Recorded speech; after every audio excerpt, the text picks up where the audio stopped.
Hello and welcome to today's episode of the Work at Home Rockstar Podcast. Today I am talking to the owner of Matt O'Neill Real Estate.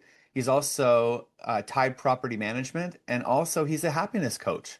Super excited to hear more about that. But what he does is he helps people get out of the 9 to 5. So I'm super excited to be rocking out today with Matt O'Neill. Hey Matt, are you ready to rock? What's up, Tim? Ready to rock? Ready to rock. So we always start off here on a good note. So tell me a story of success that we can be inspired by. Yeah, man. I thought I was going to be an engineer my whole life because my dad was an engineer, my older brother was an engineer, my little brother became an engineer, and I was going to school for engineering. And I went actually on an internship to General Motors as an engineer, and I hated it. It was it Oh. was like it was like a slow death in a cubicle. And I thought, man, I can't do this. Like I can't do this for the rest of my life. This like stuck in a cubicle, pushing spreadsheets, Hmm. trying to work up this corporate ladder. And I went back to college that fall and I walked into what I thought was like a fun department, the marketing department. I'm like, man, this might be more fun than engineering. And this guy grabbed me at the front desk as I'm trying to talk to the girl about becoming a marketing major. And he's like, you should take my sales course. And I'm like, dude, I'm way above sales. Like, I'm an engineer, I'm not going to be some salesperson. And he said, well, you can say that, but you do need to sell your marketing ideas to the CEO. So my sales course will help you with that. He was a great salesman, by the way. His name's Jim Eckert. He runs the sales department at Western Michigan University. I signed up for his course and then I freaking loved it. Like it was just like, it was so fun because I like talking with people and I enjoyed the psychology behind it. So I switched my major to sales. And then getting out of college, I took a 9 to 5 sales job because, it's kind of like the path. You get out of college, you take a job. And then it was soul crushing as well. I was selling the toner cartridges that go inside of copy machines. Wow, And really? nobody cares, man. And they weren't even new toner cartridges. I was selling ones that were recycled. So we took old garbage out of the garbage and these recycled toner cartridges and filled them back in with toner. And then that's what I sold through the streets of Denver, Colorado. And the bosses were really like on us, like super oppressive. It was a Christmas Eve afternoon, like 4 o'clock or 3 o'clock, and we're goofing around and laughing in the office because it's Christmas Eve. And the boss comes out of his office and yells at us to get back to work. Like it was total Scrooge scenario. Wow. And I thought, okay, I can't keep doing this, man. So I did love sales, but I just didn't like that type of environment. So I Hmm. thought, how could I work for myself and use this skill that I enjoy? And I decided I would get into real estate because no boss, right? And I can sell, and there's nobody to, basically you are your own business owner. So I got into real estate. But then what I didn't know was that I would have 40 bosses Yeah. because every client that hired me was not my boss. And Yeah. so I worked into the situation where I was really successful and learned a bunch about how to sell real estate, but my weekends weren't actually free. It wasn't the freedom I thought it was going to be. Mm. People were upset, or like somebody was supposed to show their house and didn't show up, and they're calling me on a Saturday night, like drunk and so upset about this thing that happened, or somebody let the cat out. And I'm like, wow, how did I go from one boss to 40 bosses? And then I thought, okay, so there's got to be a better way than this. And I thought, I will teach other people how to sell the real estate. And so they can have all the bosses. And I did that and started to just hire a bunch of people and then let them work with the clients and train them. And that's one of the things I do now. It's just there's a book called The Cashflow Quadrants that was written by Robert Kiyosaki. Hmm. And he talked about the first quadrant is you work for somebody, and the next quadrant is you work for yourself. And that's what I was when I was that real estate agent. The next quadrant is you own a business. And I really didn't own a business because all the people that work for me selling real estate, they count on me. So I have a job. Even though I'm in my home right now and they're out there doing their thing. I still need I still need to coach them and help them and train them and all that stuff. So I thought, what is a business that has recurring cash flow that I could own and not work in? So 3 years ago, we started a property management company, and that is a true B quadrant asset where I hired somebody to run it. I hired people to sell in it. I hired people to do all of it. And I just sit back as an owner, not a CEO, and let those people run this particular company, and it's becoming really successful. I've got a lot of experience in sales and marketing and all these things that I learned over the years running a real estate company. So I'll guide them and give them some advice. Like I'm like on their board. But that is a true work from home style business asset. Wow. Matt, that was such a great story. And you know what? I have a similar story too. And I hope people listening can get that.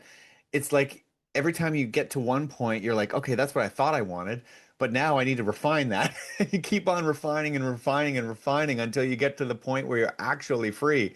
Because I think a lot of people will get there. And what I want to take out of that story specifically is that instead of quitting, right, and going like, wow, obviously this is not what I thought it was going to be, and going back to the job, you just keep on refining a little bit more and getting a little bit closer to what it is that you wanted, right? And that I think that's the key is that it's not a matter of like you'll never get there. It's just a matter of like it's one step at a time, right? That you learn something from what you just did and you go, okay, well now I have 40 bosses. What's the next step, right? And I love that about the story. It was so good for that, right? Well, I want to say something to the person listening to this that is thinking about this but is really scared. Mm, Every step I was terrified. So when I had the 9 to 5 job selling the toner cartridges, I was making good money. To quit that and become a real estate agent, which I knew nothing about, and there was no paycheck coming in, was a terrifying step. yeah. And then once I had all those clients, and though I didn't like it, that paid my bills. And I've got 4 kids and a wife and a mortgage and all the other things. And I'm like, if I stop serving these clients, that income goes away. And yeah, I'm taking a bet that I could hire people to do it, but I don't know if that's going to work. So there's risk behind every one of these decisions. Just deciding to start a property management company, there was huge risk with that. I was paying somebody's salary with no clients and no income. So it was an investment into an idea that I thought could work but might not. So the person that's listening to this that has this idea in their heart, my opinion is God wouldn't give you a vision that you couldn't accomplish. So the idea is there, but what's standing in the way is massive fear that you could lose what you have and it might not work. Yeah. Yeah, yeah, that. And I mean, because when I think my experience was that I got into the tech industry. Actually, I was a programmer, and it was right when the bubble was bursting, and so that safe job was not there ever, ever. I mean, I started working, and within a few months, they started laying people off. So, I think for me, I was in that. I never felt like, oh, it was always like, oh, okay, I got a paycheck for another 2 weeks. I'm okay for now, right? So there was some fear where I currently was, right? So the fear of the next step of like breaking out on my own wasn't that much different. It was just now instead of me sitting there and going like, I can't do anything about it. Like, I mean, if I get laid off, I can't, there's nothing I can do. I can't work harder and try to keep that job, right? So when I started my own business, though, I could work harder. I could, sort of like pivot and like, okay, well, maybe I can do this. Like there was lots of other ideas that I could have that could change my outcome over the next 2 weeks versus sitting in that cubicle and going like, hope they don't lay me off, right? You bring up a point that most people in a 9 to 5 never consider. They think because I hire people who have 9 to 5s all the time to become real estate agents and be independent business owners as a real Mhm. estate agent, which you are. You basically are running your own business when you're an agent. And they're always like, yeah, but I got a paycheck every 2 weeks. And I say the same thing that you just brought up. It doesn't matter how safe you think it is. Hmm. Someone else could fire you at any moment. Yeah. And if they do, yes, you can go get a new job, but that safety that you think you have is this illusion. Once you create your own thing, no one can take it from you. Yep. It's completely up to you. And if you bet on yourself and you know that you're willing to put in the work, then you have more freedom than the person that thinks they have this security with this 9 to 5. Like I think there's more security being a business owner than there is working for somebody. I agree with that for sure. Although it's probably harder to see until you're there, right? Or Um, until you get fired, yeah. or whatever, your business implodes and you didn't see it coming, or your boss decides that he's got an issue with you and you didn't know that that was happening. And Hmm. yeah. And it gets taken from you, and you're like, oh, that this was a false sense of security. I was just on a podcast last week with somebody that was a C-level member of some international corporation. The corporation merged with another corporation, and then they downsized the C-suite. Oh, And he's wow. like, man, I put in 20 years. And Wow. you would think you work your way up that corporate ladder and you're at this big level and the corporation's doing great under your leadership that you're safe. But corporations can merge and then they can downsize people. Like it's just it was out of his control. Wow. Well, now also with taking those risks, sometimes things don't go as planned. And I do like to talk about the bad notes because that is another fear. People are like, well, what if I make a mistake? Right? And those mistakes will happen. And I'm wondering, can you share with me something that didn't go as planned and how you recovered from that? Absolutely. Yeah. So I started a home flipping business Okay. 3 years ago. And I thought, oh, this will be fun. This will be something new. I'll have the agents that are out there looking at properties, and if they see one that they think would be a good property that we could purchase and then put some money into, and then turn around and sell it, that I'd split the profits with them.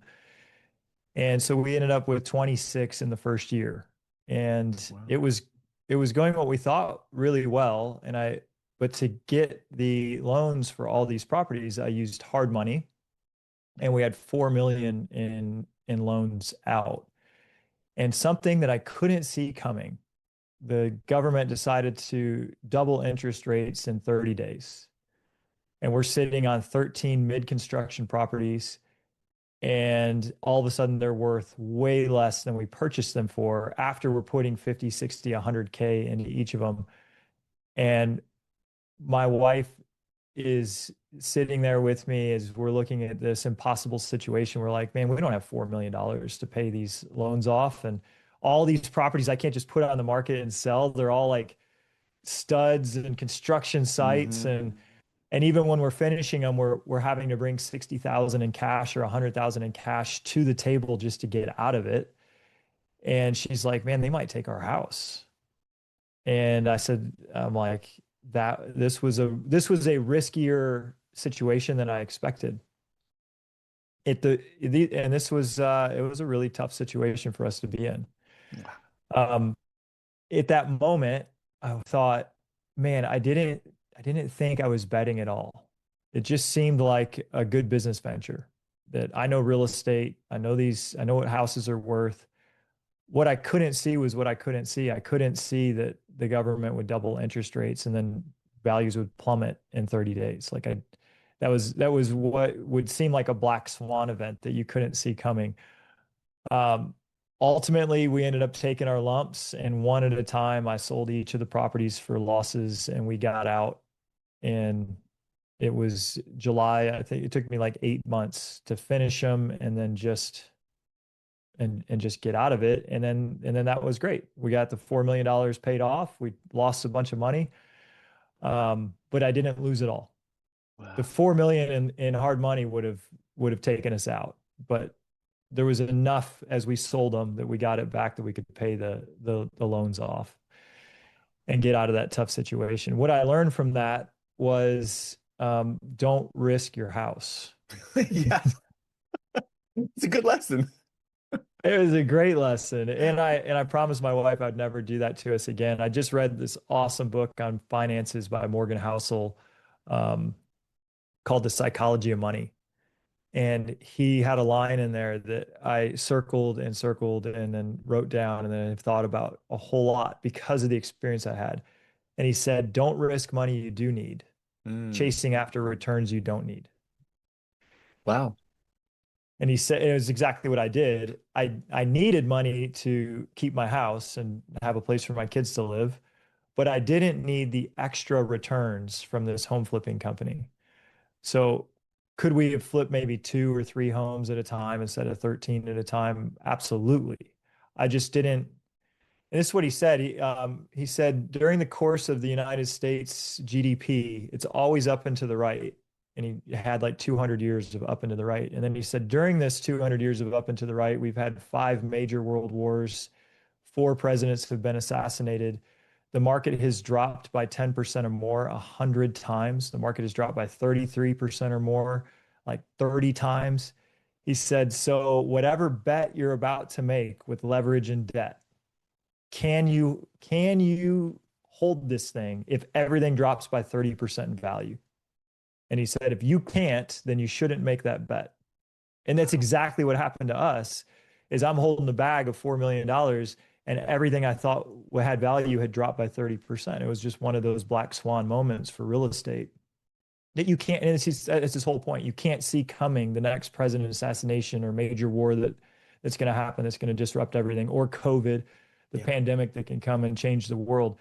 So that would be the lesson there is that if you're going to make a bet, make sure you can withstand a 30% drop. Wow. That's I can't even add to that. That's incredibly good good sense, right? And I think that ends up being something that does happen to people who are, well, I mean, a lot of us entrepreneurs are, I don't know, want to say overconfident, but maybe overconfident is the right word, right? We have this very, very positive outlook of what could happen, which is why we're in business in the first place, right? We didn't let the fear stop us. And so oftentimes we can be presented with these opportunities that we're seeing and we're going like, wow, I can't lose, right? But the thing is that like you just said, there are circumstances around us that do happen. Like, okay, fine, we do have the control to pivot and to move and all that stuff. But also there are some things that are going to happen throughout the term of your business that you can't see happening, and there has to be some sort of mitigation of that, right? And I think that's really, really good sense. If it's 30%, that's a really good number. It's clear, right? If we can just sort of keep that in mind, can I lose 30% and still be okay? I don't want to, but that is a good place to start, and I like that. Thanks for that. That's a really good one. Yeah, in 2008 and 2009, I was in real estate. And a lot of people took their life during that time because We're I not? mean, this Yeah. is just, they weren't able to, they were over leveraged. Hmm. And I saw people just filing for bankruptcy. I saw people losing their house. I saw people doing short sales. It was just really common. And people that were well over leveraged were in big trouble. And if you tie your worth to your net worth, it's going to be a bad situation. Yeah. But we Yeah. do need this money to survive. And sometimes we think, oh, I'm not going to make it. Um, but I thought at that time, I'm like, okay, I'm not going to over leverage. And I still did it. And it's exactly what you said, man. To start your own business, you have to have a level of boldness to get through the fear. And you have to have a level of confidence and optimism it's going to work. So, and this is what Sean Housel, or sorry, Morgan Housel talks about in his book too. He says the thing that will get you in trouble is always over leveraging and over optimism. Mm. Yeah. So you have to have he said getting rich requires boldness and optimism. He said staying wealthy requires some cynicism and skepticism. Oh man, so good. So good. And I can map all my mistakes to that. All of them. Every single one of them, the big ones can all be mapped to me just being overconfident and going, yeah, yeah, I'll be fine. Right? Right? Yeah, And so I want to finish this whole thought and put a bow on it. mhm. So he's like, all right, you still have to take risk. You have to, because that's what got you here. Hmm. But he said, I want you to think of your money as a barbell. And one part of the barbell is the money you need to survive. So this is the money for your home, the money for your groceries, the money that takes care of your family. That you can never touch. And so whatever that amount is, maybe it's 6 months worth of savings, or Yeah. maybe it's paying off the house, which is what when we got out of the big mess and we paid all the loans off. The next thing we did is we said, we'll pay this house off. And that was like our intense focus, so that if the house is paid off, they could never take the place that we live in that. And we were able to do that in a couple of years. And um, but then what's crazy, man, it crept back in again. A huge deal showed up. I'm like, oh, this is a winner. And I'm like, we'll just mortgage the house and and my Oh, wife is like, no, you said it's a barbell. This is the money that makes us safe. The house we paid off, so you can't touch that. And so once you have your one piece that keeps you safe, whatever that amount is, you don't touch it. And then you risk the stuff that's above that. okay. So as long as I can remember that, I'm saying it out loud here on this podcast so that I stick with it. And having a sane spouse is a good thing too, right? Yeah, she is overly cautious, which totally balances out my boldness. Yeah. Yeah, my spouse is the same thing. She's very, very cautious, and exactly what you just said. You said we needed this barbell. And, I'm like, oh, you're right. I did say that. Okay, fine. And you respect her and I respect my wife. Yeah, And yeah, I'm like, man, I'm like, we are a really good team. I'm like, so the reason I was 5 minutes late jumping on is that I was looking at a triplex that hit the market this morning. And the fourth quadrant of the cash flow quadrants is I, which is investor, yeah. where I don't own a business, I own investments. And I went and looked at this triplex. It just looked like a great deal. And my wife is like, well, where is the cash from the triplex going to come from? And she's all stressed about that. Uh-huh. And I said, well, I own this other piece of real estate in cash and it has a value of 400,000. So I'll take a small note out on that and that'll be the down payment and this property will cash flow. And she's like, man, I don't know. And I said, well, in some cases, your skepticism is going to be something we shouldn't do. And in this case, my boldness is telling us that this is something that's going to help our family in the long run. So both can balance each other out. Agreed. Yeah, that's awesome. So let's talk about, I mean, you mentioned earlier the sales, and hey, I agree. I think sales should be taught like at length in schools, as early as you can, because really, even if you do decide to be an employee your whole life, you're still gonna have to sell your ideas. And but now when people become self-employed or they start their own business, I mean, it's even more important now. And I don't think that that's something that people put enough emphasis on. I think that they think, oh, I'm a great, whatever it is, web designer or hairdresser, whatever it happens to be, I'll be fine.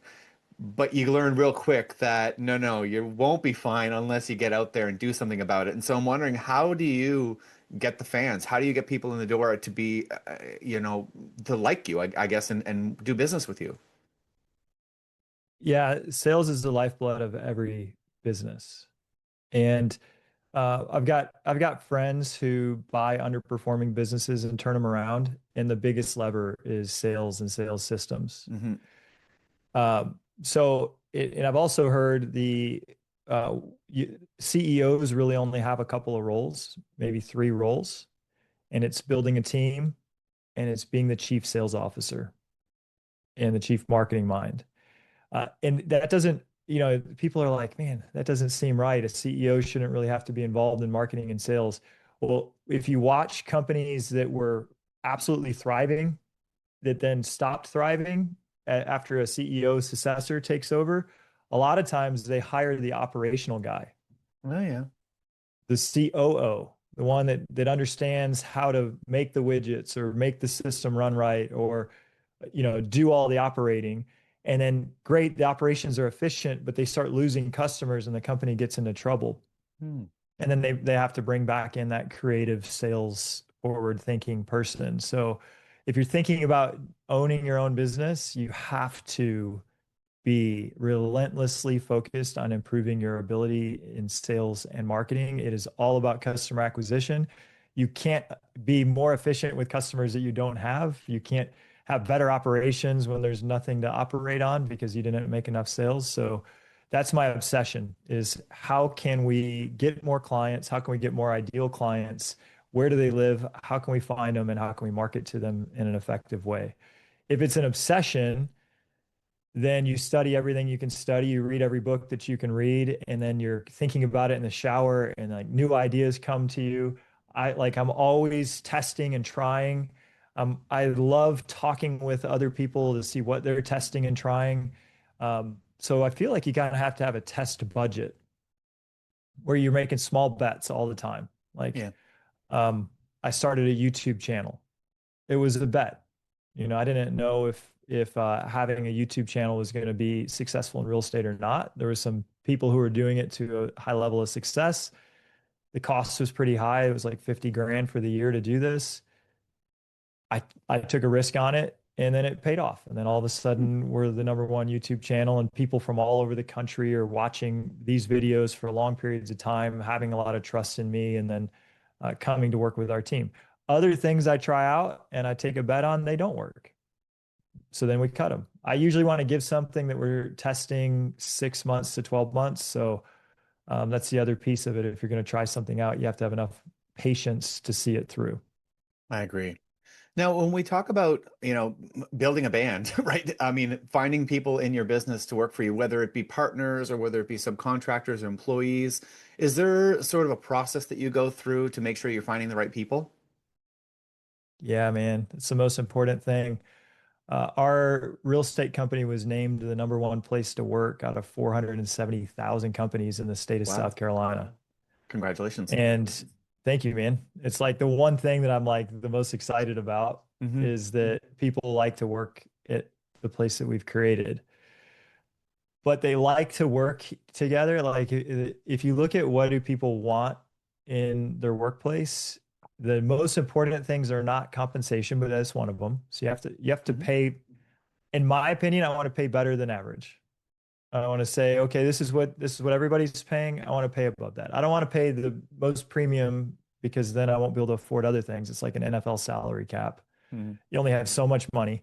Yeah. But I'm going to invest a little bit more in my people than some other areas because the number one expense is also turnover. But then you can't have any turds. No turds can work for you. So just a-holes, not okay, backstabbers, step on other people to get ahead type people, high performers with prima donna attitudes. It doesn't go well no matter what the job is.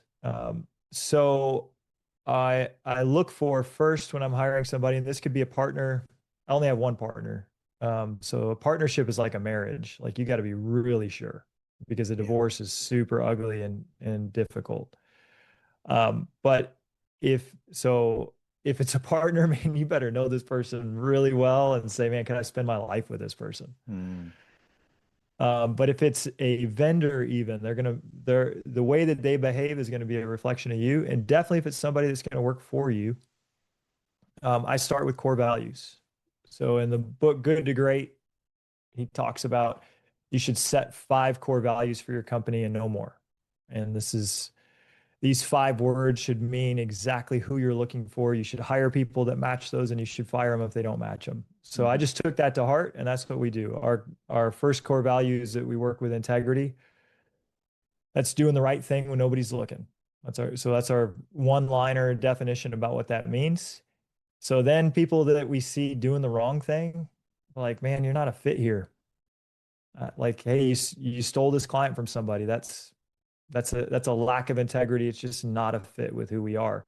And because I take the people that do the wrong thing out, all the ones that do the right thing want to stay because they're like, I don't like working with people who do the wrong thing. Like I want Yeah. to be able to just trust who I work with. Our second core value is kindness, which is we're kind to people even when they're mad. Yeah. And you work with kind people that do the right thing. Kind people that do the right thing want to work there too. You attract who like so the whole company now has an energy field and people that are like that are like, man, I'm looking for a place that's like this. and they come in. Now you have to protect it. As soon as someone's unkind, and we've had a lot of them, um, man, they can't stay. Yeah. And sometimes they are super big producers, and they're like we had a girl that was running the entire operation system of the property management company. She was like the go-to piece, and yet four people quit under her leadership in 8 months. And I'm like, this isn't right. And she was putting on a front to us like she was doing everything right, and it was always these people's fault. But the evidence showed that it was the opposite. Hmm. So we had to do the tough thing and let go of the leader. And then that means that leadership fell on me and my partner because we didn't have a leader. And then we had to go hire and train. And like it can be difficult to make the right decision about a people problem, but ultimately you'll always be further ahead if you're putting your culture before your own comfort. I agree 100%. And I mean, that's something that's very difficult, I imagine, for any business owner to look at somebody who's producing extremely well. And I mean, that's just, a lot of human nature is just big head, right? You're doing really well, you're performing really well. You tend to, some certain people will tend to start treating other people poorly because of that's what's going on. And from a business owner's perspective, you're looking at the numbers and going, "Wow, this is going really, really well."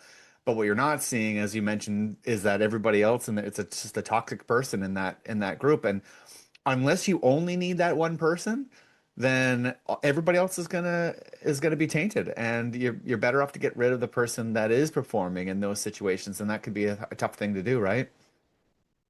It is, and toxic is a good word for it. Hmm. And sometimes people are driven to perform because of emotional things going on inside where they don't like themselves a whole lot. And so they're trying to perform at a high level to prove that they're worthwhile. Well, if they don't like themselves, they will project that own self-hate onto other people, and it'll show up as coldness and a toxic work environment. And I'm a happiness coach. I help people with these emotions, and but man, they've got to want to as well. Yeah, So yeah, I've tried, my first step, because I also value kindness, is to offer some coaching and some support. But we can't offer coaching and support forever when it's harming other people. yeah. And I mean, that kind of just goes to the next step, which is that person will never really look for help until there's a problem. And if they keep on getting rewarded by, we keep getting rid of the good people that are doing that are, underperforming, whatever it happens to be, and leaving that person in those positions, well, then they're never going to know that there's a problem. But if they keep on getting let go, well, then eventually they'll get to the point, well, maybe it's me, and maybe they will go and seek that help. So in a way, you're doing them a service by actually letting them go, in a kind way, so that they can recognize the problem and maybe go and figure out what's driving them to act the way that they're acting, right?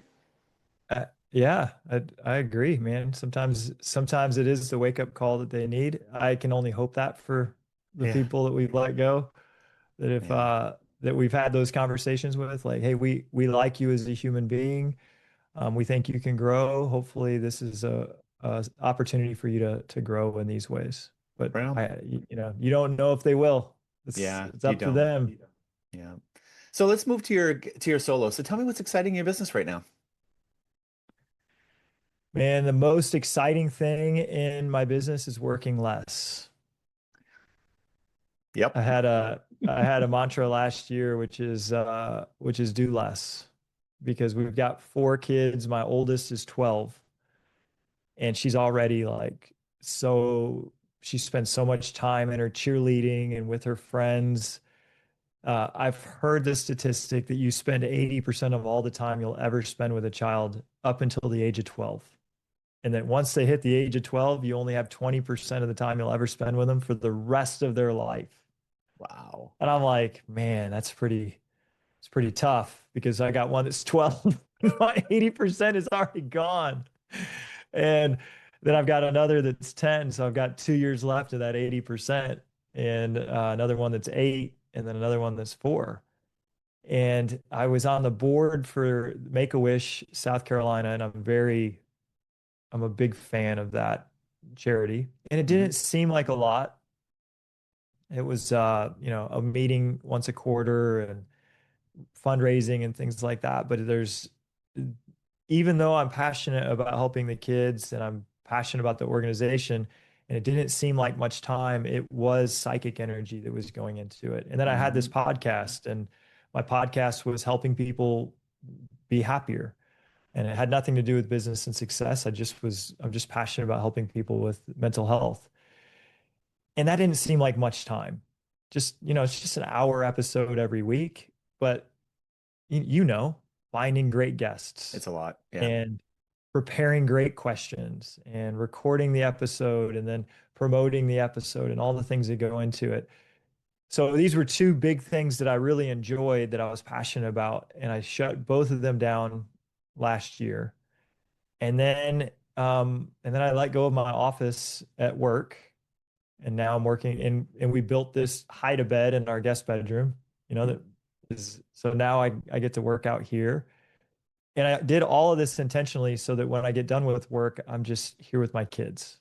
And that when I'm done with work, there's not these other little obligations that are also pulling at my attention so that I can spend these last few years before the age of 12 soaking it in.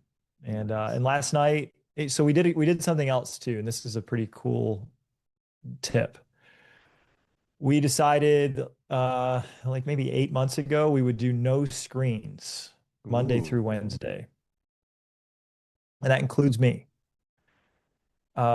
And screens, that's my phone, right? So they're like, if I can't be on my iPad and I can't be watching TV, you can't be checking an email on your phone. So I deleted the email app off my phone.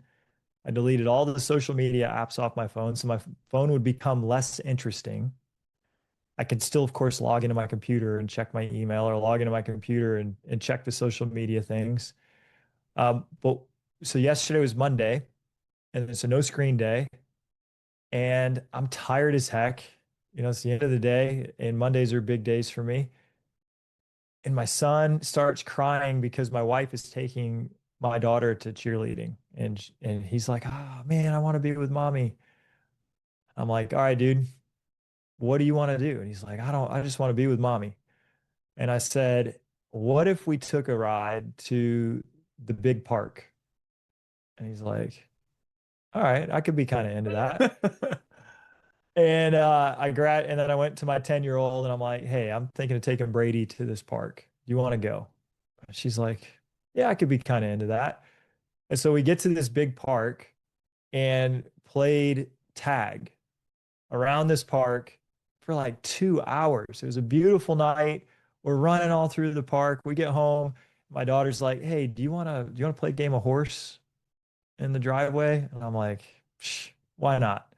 So I'm shooting hoops with my daughter, and this is one of my goals is to play with my kids.